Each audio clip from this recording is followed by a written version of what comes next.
जो रहते हैं उजालों में, जो रहते हैं अंधकार में, जो रहते हैं शब्दों में, जो रहते हैं निशब्द में, जो रहते हैं ब्रह्मांड के शून्यताओं में, जो रहते हैं पृथ्वी के परिपूर्णताओं में, वो रहते हैं बच्चों के किताबों में, वो रहते हैं साधु के रुद्राक्ष में। अंधे का आँख है वो, लंगड़े का वैसाखी है वो। जन्म मृत्यु जीवन यौवन सूर्य चंद्र ग्रह नक्षत्र, इस संसार के जीवन मृत्यु चक्र में सदा सर्वदा वो ही विद्यमान है जो हैं जगत के नाथ प्रभु श्री जगन्नाथ।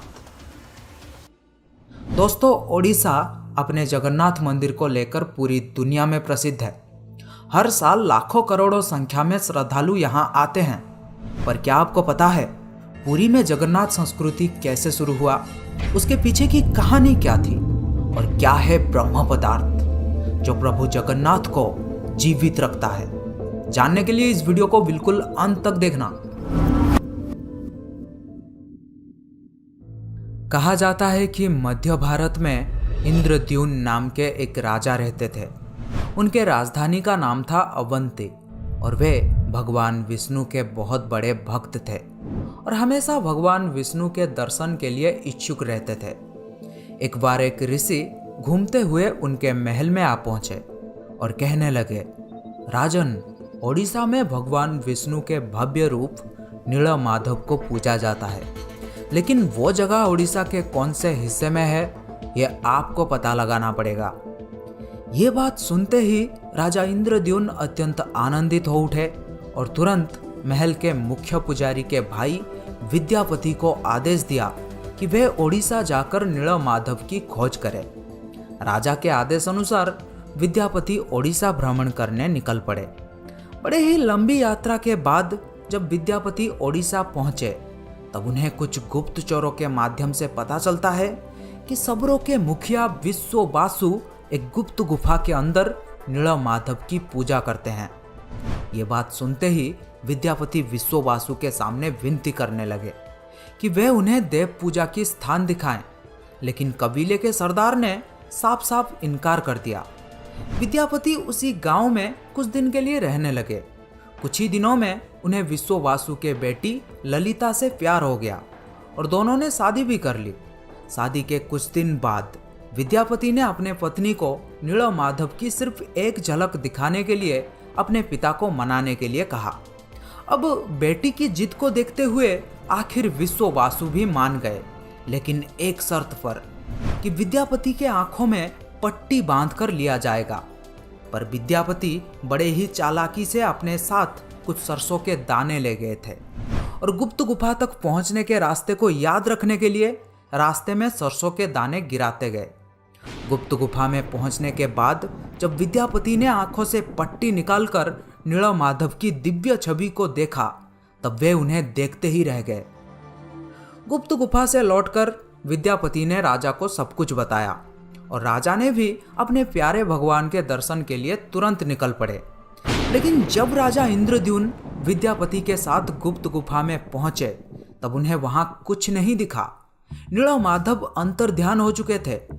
राजा निराश होकर महल में लौट आए, पर उसी रात को उनके सपने में जैसे देवलोक से कुछ संदेश आया था कि वे पुरी जाएं और लकड़ी के एक दारू को बाहर निकाले जो पानी में तैर रहा होगा। राजा ने भी इस संदेश का पालन किया और उन्हें पुरी के समुद्र तट में सच में एक लकड़ी का तना तैरता हुआ दिखाई दिया।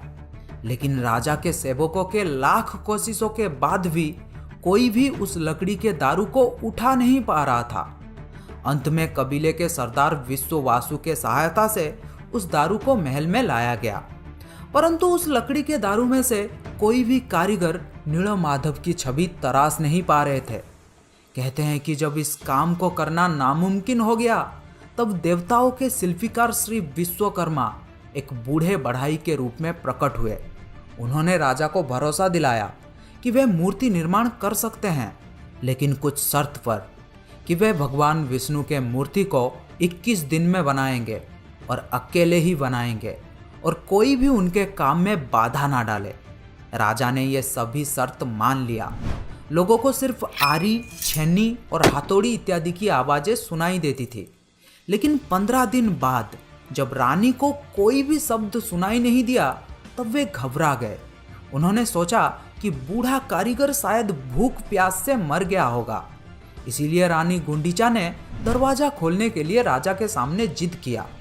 आखिर में दरवाजा खोला गया और राजा ने देखा कि वो बूढ़ा कारीगर जैसे गायब हो गया है और अपने पीछे आधा बना 3 मूर्ति छोड़ गया है, जो आज प्रभु जगन्नाथ, बड़े भाई बलभद्र और छोटी बहन सुभद्रा के रूप में पुरी के श्री मंदिर में पूजे जाते हैं। आपने देखा होगा जगन्नाथ के हाथ पैर आधा बना हुआ है, जिसका कारण यही बताया जाता है। कहते हैं कि द्वापर युग में कृष्ण की लीला एक शबर के हाथों समाप्त हुई थी और कलयुग में नीलमाधव की यात्रा शुरू हुई थी और एक शबर विश्ववासु के हाथों। दोस्तों, क्या आपको पता है प्रभु जगन्नाथ को भी बुखार होता है, उनको भी दवाई दिया जाता है। कभी कभी ठीक हो जाते हैं पर कभी कभी नहीं।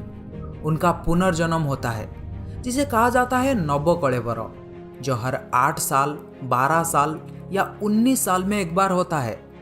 इन दिनों ओडिशा सरकार पुरी में अंधकार का ऐलान करते हैं और कुछ खास पुजारी आंखों में लाल कपड़ा और हाथों में लाल कपड़ा बांधकर पुरानी मूर्ति से कुछ रहस्यमयी चीज को निकालकर नई मूर्ति में लगा देते हैं, जिसे कहा जाता है ब्रह्म पदार्थ।